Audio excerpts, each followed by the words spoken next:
तो hello friends, destination executive platform पे आपका स्वागत है। और मैं अभिषेक सिसोदिया एक बार फिर से आपके सामने बहुत सारे इंपॉर्टेंट करंट अफेयर्स लेकर के आया हूँ, जो कि आपके 17th बीपीएससी के लिए काफ़ी ज़्यादा इंपॉर्टेंट होगा। आप लोग को पता ही है कि हम लोग किसी भी टॉपिक को पहले क्वेश्चन वाइज कवर करते हैं, उसके बाद उस टॉपिक का डिटेल एनालिसिस हम लोग देख लेते हैं। ओके, तो स्टार्ट करते हैं हम लोग आज का सेशन। आज 24 जुलाई, और देखते हैं आज क्या क्या करंट अफेयर्स इंपॉर्टेंट है जो आपके एग्जाम में क्वेश्चन के फॉर्म में आ सकते हैं। ओके, तो पहला क्वेश्चन है आपके सामने। The book wings to to our hopes, book का नाम क्या है? Wings to our hopes is related to which of the following. पुस्तक विंग्स टू आवर होप्स निम्नलिखित में से किससे संबंधित है? आपके ऑप्शंस है A Rahul Dravid, B Droupadi Murmu, C Narendra Modi, या डी एस जयशंकर। देखो, जो सही आंसर हो जाएगा वो हो जाएगा बी द्रौपदी मुर्मू। ठीक है, अब हम लोग देख लेते हैं इस चीज़ के बारे। तो the book wings to our hopes, और उसके साथ क्या है एक और दूसरा बुक क्या है? आशाओं की उड़ान। ठीक है ना, ये एक्चुअली क्या है? These are collections of selected speeches of president Droupadi Murmu.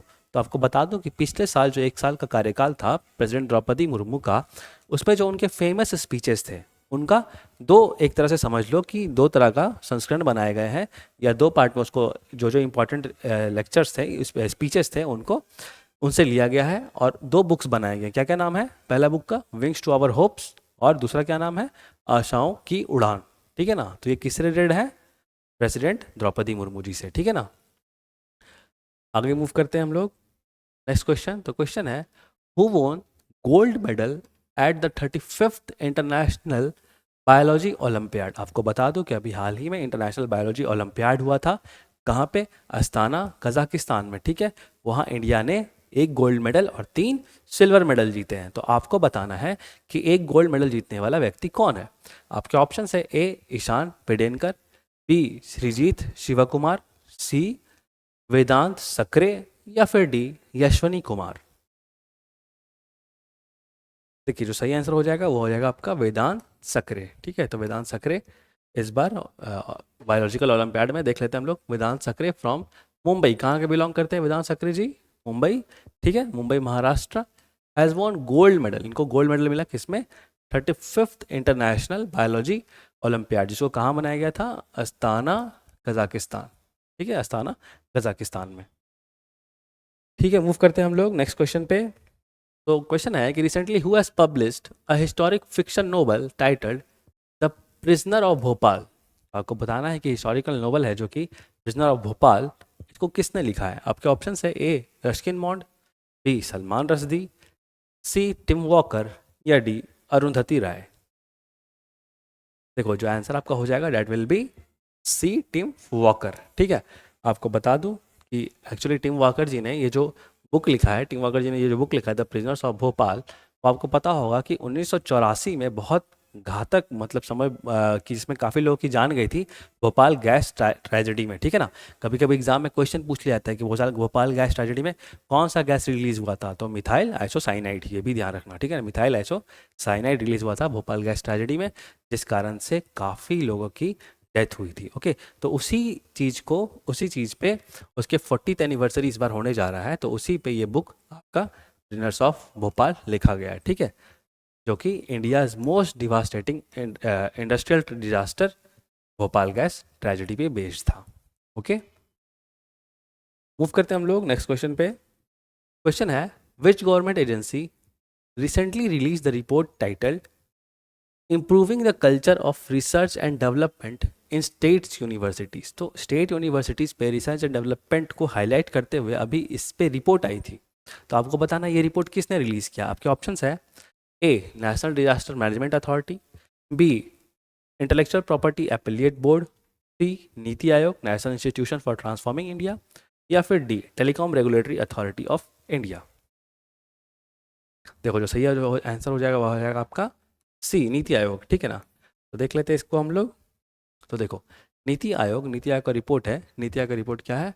Report on research and development in Indian state universities highlights a doubling the gross expenditure on research and development. तो नीति आयोग की जो रिपोर्ट आई आपका स्टेट यूनिवर्सिटीज़ के ऊपर, तो इस पर जो रिपोर्ट था कि इसमें डबल किया जा रहा था आपका जो भी एक्सपेंडिचर्स है रिसर्च एंड डेवलपमेंट पे। ठीक है ना, तो अगर हम कंपेयर करें तो लगभग 2010 से 11 में कितना एक्सपेंडिचर था? लगभग 60,000, ठीक है 60,000 करोड़ मान लो, और अभी कितना हो गया है, लगभग 12,000 करोड़, 12,700, 12,000, 60,197 करोड़ था पहले, और अब 1,27,381 करोड़ है। मतलब कि समझ लो कि लगभग डबल हो गया, पहले कहाँ 60,000 था और अब 1 लाख के आसपास ये एक्सपेंडिचर पहुंच गया है, ठीक है ना। तो ध्यान रखना इस चीज़ का 2020-21 में। ओके, तो वही रिपोर्ट आपका बता रहा है नीति आयोग के द्वारा, कौन सा report, research and development on state university, इस चीज़ को बता रहा है, ठीक है। आगे मूव करते हैं हम लोग। क्वेश्चन है आपका, recently which state government has successfully integrated its e Swasthya Dham portal with the Ayushman Bharat digital mission.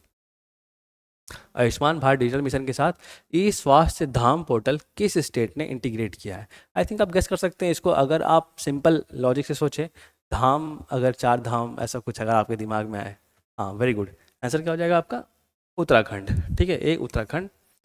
देख लेते हैं इसको हम लोग।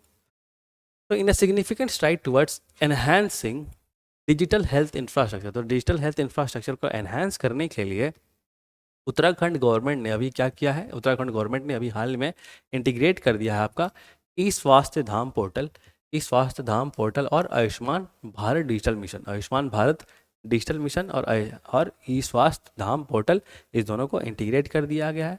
अब बेसिकली इसका मतलब क्या होगा, इससे हेल्प क्या होगा, इससे आपको पता है कि उत्तराखंड में कितने सारे श्रद्धालु लोग जाते हैं आपके जनरली पूजा पाठ के लिए और यात्रा के लिए।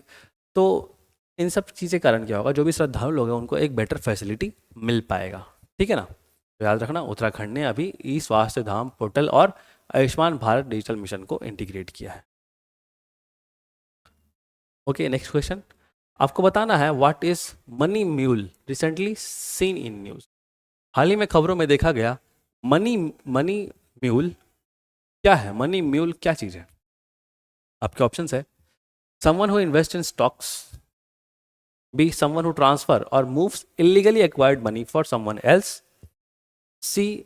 A legitimate bank employee. और D. A financial advisor. आपको क्या लग रहा है, मनी म्यूल टाइप से आपको क्या लग रहा है, मनी म्यूल क्या चीज़ होगा। देखो थोड़ा यूपीएससी में ऐसा होता है या बीपीएससी में भी कि इस तरह के टर्म्स को क्वेश्चन के फॉर्म में लाया जाता है और आपसे पूछा जाता है कि आपको क्या समझ में आता है, ये किस चीज़ से रिलेट करता है।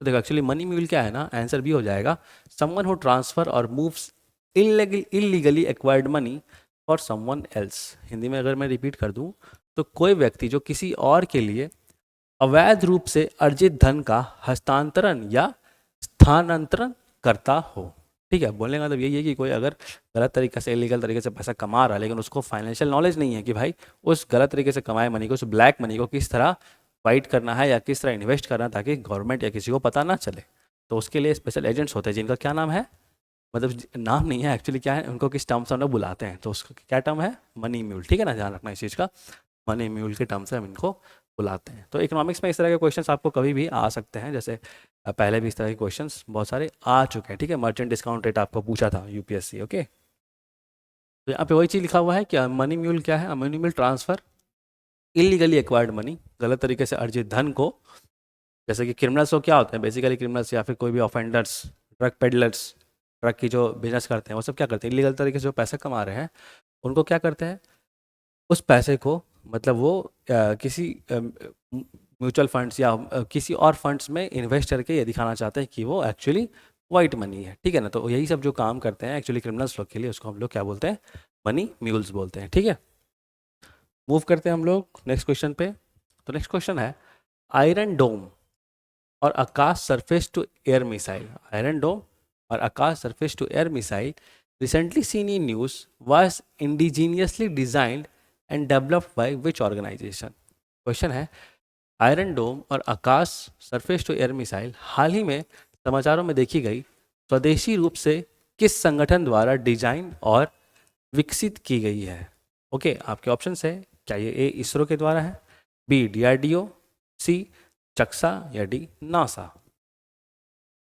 देखो जो सही आंसर हो जाएगा वो हो जाएगा आपका B DRDO, defence research and development organisation, ठीक है ना। देख लेते हैं इस चीज़ को हम लोग।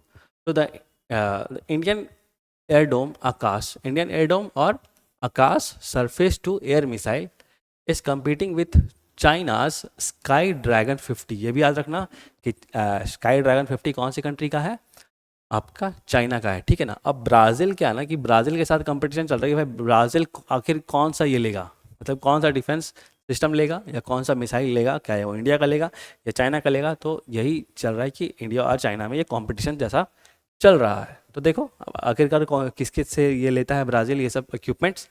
बट आपको क्वेश्चन यहाँ पे ये था कि आयरन डोम और surface to air missile India के लिए किसने डिज़ाइन किया था, तो that is DRDO, defence research and development organisation ने, ठीक है। और इसको प्रोड्यूस कौन कर रहा है, Bharat dynamics limited. Okay, move करते हैं हम लोग नेक्स्ट क्वेश्चन पे। तो नेक्स्ट क्वेश्चन है व्हाट इज दृष्टि 10 स्टार लाइनर। आपको बताना है दृष्टि 10 स्टार लाइनर आखिर क्या चीज़ है। देखो अगर मैं ऑप्शंस को रीड करूं, हिंदी में देख लेते एक बार। तो दृष्टि 10 स्टार लाइनर क्या है जो हाल ही में खबरों में रहा है। क्या ये इंडिजीनियसली डेवलप्ड सैटेलाइट है, क्या ये स्वदेशी रूप से विकसित उपग्रह है, या फिर indigenous UAV of Indian navy, क्या ये भारत नौसेना का स्वदेशी यूएवी है। सी, क्या ये हाई कैपेसिटी इजराइल रेडार है, ठीक है, उच्च क्षमता वाला इजरायली रेडार है। या फिर डी, क्या ये लॉन्च व्हीकल है, क्या ये प्रमोचन यान है। क्या लगता है आपको। देखो जो सही आंसर हो जाएगा वो हो जाएगा आपका ये एक indigenous unmanned air vehicle for Indian navy है, भारतीय नौसेना का स्वदेशी यूएवी है, ठीक है ना, भारतीय नौसेना का स्वदेशी यूएवी है। तो आप लोग को आज इतना ही था, ठीक है। मिलते हैं हम लोग नेक्स्ट क्लास में, और कुछ इस तरह के टॉपिक फिर से हम लोग डिस्कस करेंगे और देखेंगे कि क्या क्या चीज़ इंपॉर्टेंट है। और 17th बीपीएससी के लिए अब एग्जाम्स नज़दीक आ रहे हैं, तो धीरे धीरे आप लोग करंट अफेयर से भी अपना ध्यान थोड़ा अर्जित करें, क्योंकि 30 मार्क्स का सिग्निफिकेंट क्वेश्चंस आपको करंट अफेयर से सेक्शन से मिलता है। अगर आपको वीडियो अच्छा लगे तो प्लीज़ इसको आप लोग लाइक करें और डेस्टिनेशन ऐसे के चैनल को जरूर सब्सक्राइब करें। मिलते हैं इसी तरह के वीडियो में जल्दी ही, तब तक के लिए thank you so much and take care.